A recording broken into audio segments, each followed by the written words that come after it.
Among the lessons that survive from traditional Arctic nutrition, one of the most biochemically precise is the relationship between dietary fat and protein utilization. The Inuit understood this through experience rather than biochemistry. Eating lean meat alone, without accompanying fat, left hunters weak and ill even when caloric intake seemed sufficient. Arctic explorers who tried to survive on lean rabbit or other low-fat game learned this to their misfortune, a condition historical records call rabbit starvation, now understood as protein poisoning.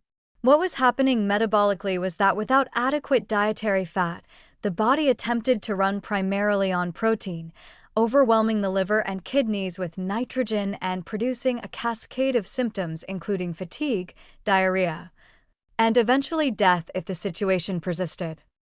The biochemical mechanism involves gluconeogenesis, the liver's production of glucose from non-carbohydrate sources, primarily amino acids.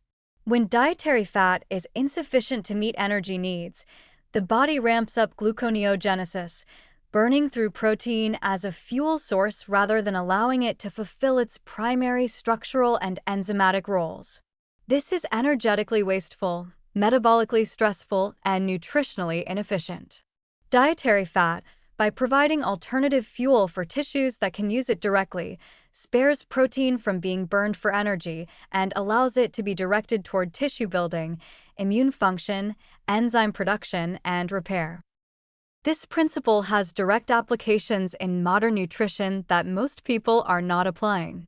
The low-fat, high-protein diet trends of the 1990s and early 2000s represent a textbook violation of the protein-sparing principle.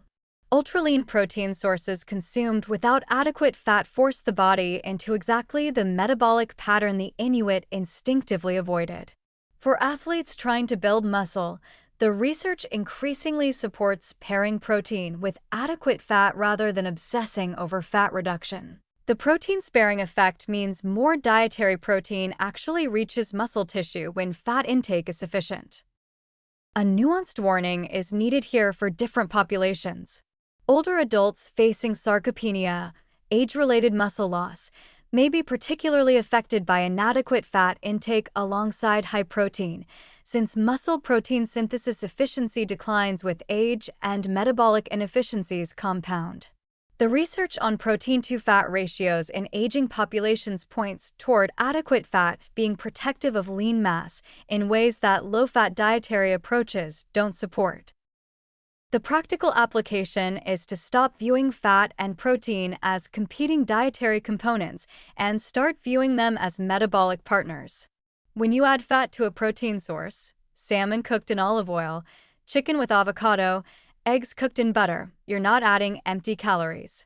You're potentially improving the nutritional value of the protein itself by creating the metabolic conditions under which it can be most efficiently utilized. The Arctic record didn't produce this finding through clinical trials.